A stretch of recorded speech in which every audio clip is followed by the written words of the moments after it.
Harium class 10. After reading about the poet Amanda, we are going to start the main context of this poem. Before you read, you must know one thing. Every child feels that he or she is controlled and instructed not to do one thing or another. You too may feel that your freedom is curtailed. Write on some of the things you want to do, but your parents, elders do not allow you to. तो ठीक है, समझ रहे हैं ना? देख लीजिए, अक्सर ऐसा होता है, आप स्वतंत्र रहना चाहते हो अपने घर में, लेकिन आपके पेरेंट्स, आपके गार्जियंस आपको बोलते रहेंगे, सिखाते रहेंगे, ये नहीं करो, वो नहीं करो, ये करो, इस तरह से. There is a lot of instruction word, so many suggestions and so many instructions your elders and your parents, guardians used to subject before you, subject upon you. बहुत सारे आदेश और निर्देश आपके माता पिता, आपके गार्जियंस हो सकते हैं, आपके परिवार के रिलेशनशिप में, वेदर इट इज मैटरनल और पैटर्नल. आपसे बड़े उम्र के हर व्यक्ति, जहां आपने बड़े उम्र से जाओगे, आपके उम्र से बड़े व्यक्ति के घर आप जाते हो, तो वे आपको इंस्ट्रक्शन के अलावा क्या देते हैं? ऐसे ना करो, वैसे करो, ये मत खाओ, वो खाओ, इस तरह से आपको इंस्ट्रक्शन देते रहते हैं. लेकिन आप फ्री रहना चाहते हो, आप स्वतंत्र रहना चाहते हो, लेकिन वो आपको इंस्ट्रक्शन में बांध देते हैं. आपके लाइफ को, आपके स्वतंत्रता को, आपके आज़ादी को कर्टेल्ड कर देते हैं. कर्टेल मतलब होता है बांधना, बाधित कर देना. लेकिन आप फील कैसे करते हो? Boundation. There are so many boundation surrounded you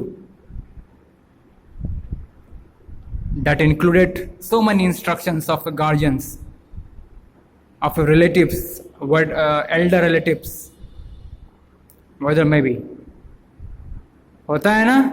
आप कैसा फील करते हो, कैसा महसूस करते हो? You too may feel, आप जरूर महसूस करते होगे, आप महसूस करते हैं कि आपकी आज़ादी को किसी ने बांध दिया, आपकी आज़ादी बाधित हो गई. तो अमेंडा एक लड़की है जिसकी आज़ादी, जो कि अपनी आज़ादी को बाधित नहीं होने देना चाहती है. लेकिन अमेंडा के भी, जैसे कि आपके पेरेंट्स, गार्जियंस, आपका कोई एल्डर रिलेटिव आपको इंस्ट्रक्शन देते रहता है, ये नहीं करो, वो नहीं करो, ये करो, इन दिस वे. तो अमेंडा के गार्जियन भी उसे इंस्ट्रक्शन पे इंस्ट्रक्शन देते जा रहे हैं कि ये नहीं करो, वो नहीं करो, ये इन दिस वे. ऐसा ना करो, वैसा करो, वह ना खाओ, वहाँ ना जाओ, यहाँ ना रहो, वहाँ ना पहनो, ये ना पहनो, वो ना, इस तरह से. तो अमेंडा जवाब में क्या देती है? अमेंडा के जवाब को सुनकर के आपको बड़ा रोमांच पैदा होने वाला है. अभी हम लोग जाने वाले हैं इस poem throughout the stanzas of this poem, to read the poem aloud from pairs. इस पोएम को बड़े अलाउड, जोर से पढ़ने अगर आप चाहते हो, अगर जोर से पढ़ना चाहते हो, लाउडली पढ़ना चाहते हैं इस पोएम को, तो आप जोड़ा बनाइए और एक स्टेंजा छोड़ करके, मतलब बीच और एक स्टेंजा अल्टरनेटिव पढ़िए.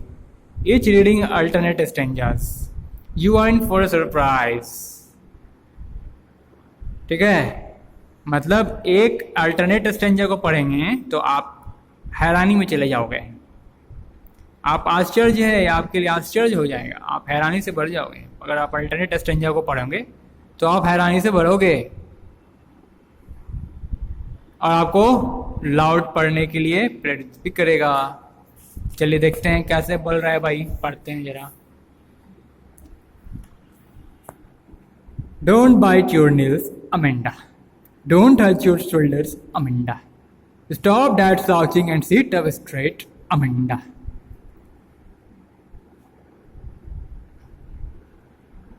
अब फिर क्या करना है? इसको छोड़ करके पढ़ो आप. Did you finish your homework Amanda?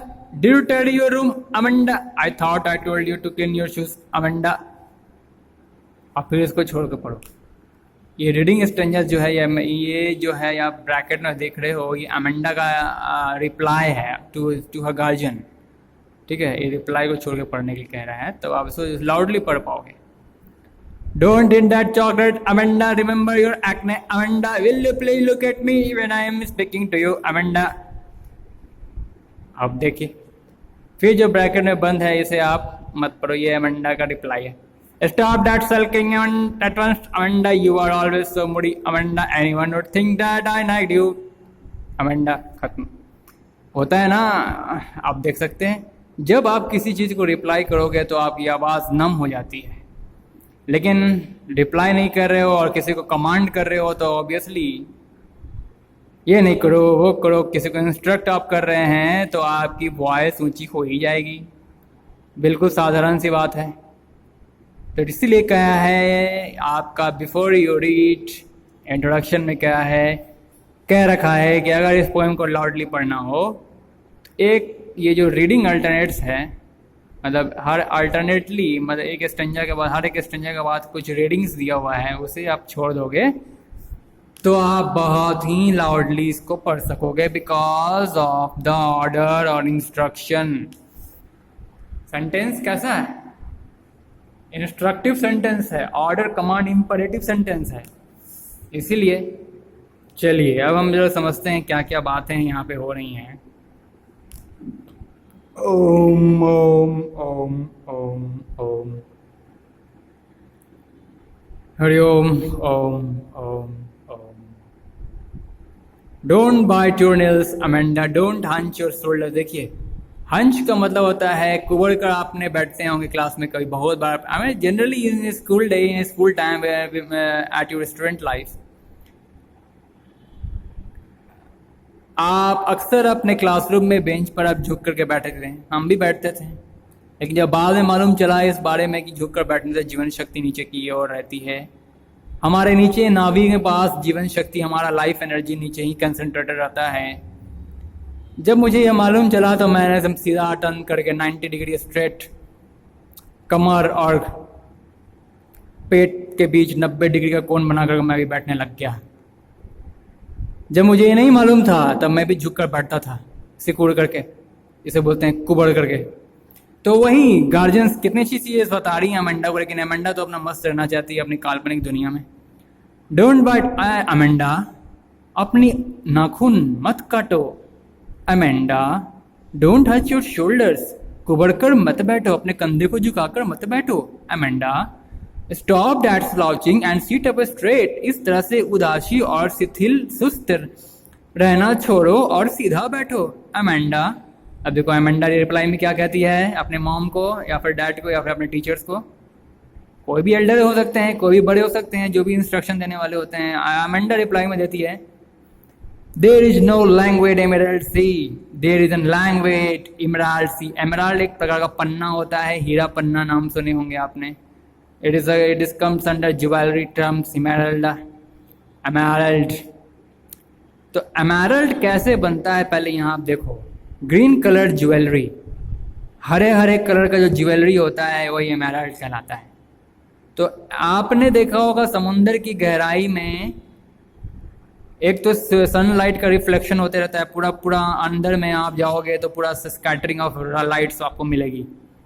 तो स्कैटरिंग ऑफ लाइट कौन से कलर का स्कैटरिंग होता है? एक्चुअली तो रिफ्लेक्शन वाइट लाइट हो रही है, तो वाइट लाइट रिफ्लेक्ट तो हो रही है, लेकिन जब समुद्र के सतह पर वो लाइट पहुंचती है तो समुद्र के सतह पर हरियाली ही हरियाली होती है।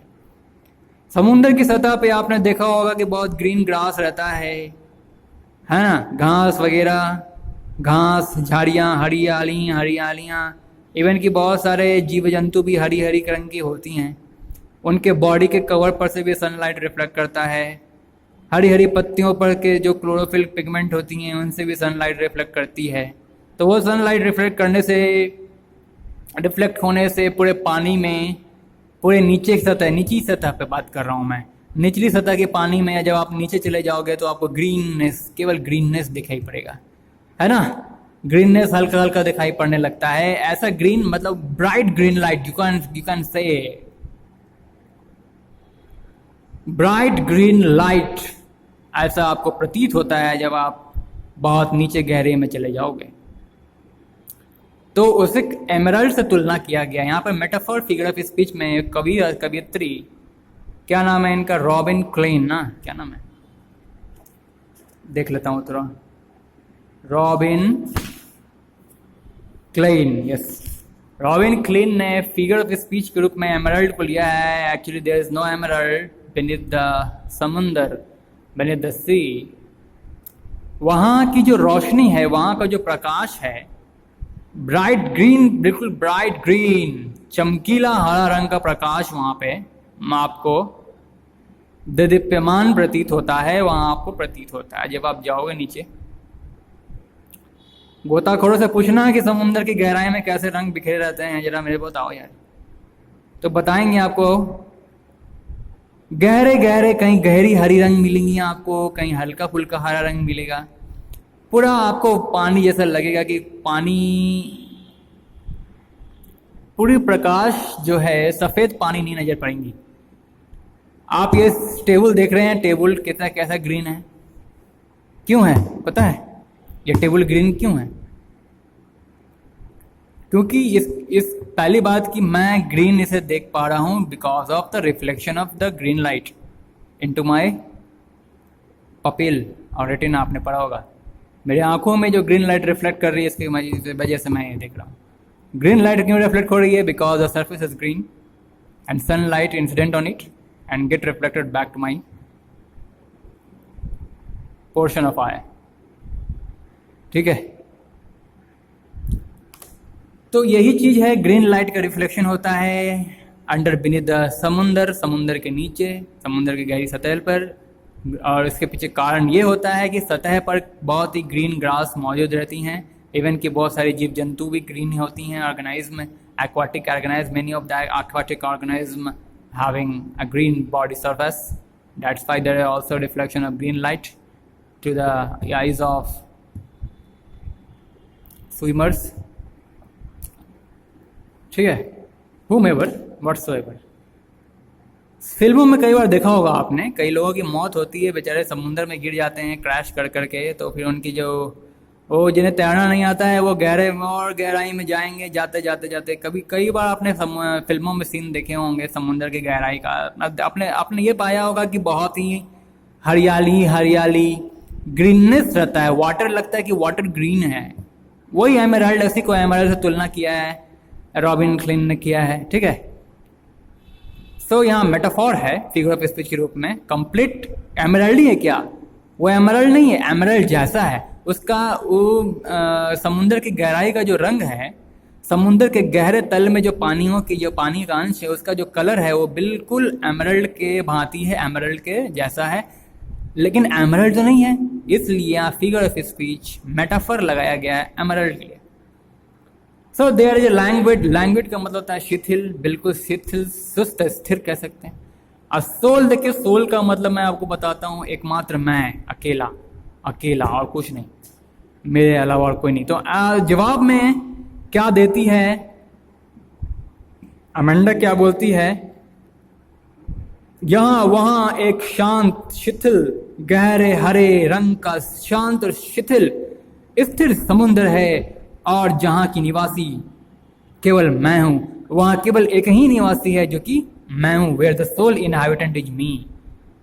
एक शांत गहरे हरे रंग का समुद्र है, गहरे हरे रंग का, हल्के हरे रंग या फिर गहरे हरे रंग, सब आप ले लो यहाँ पे।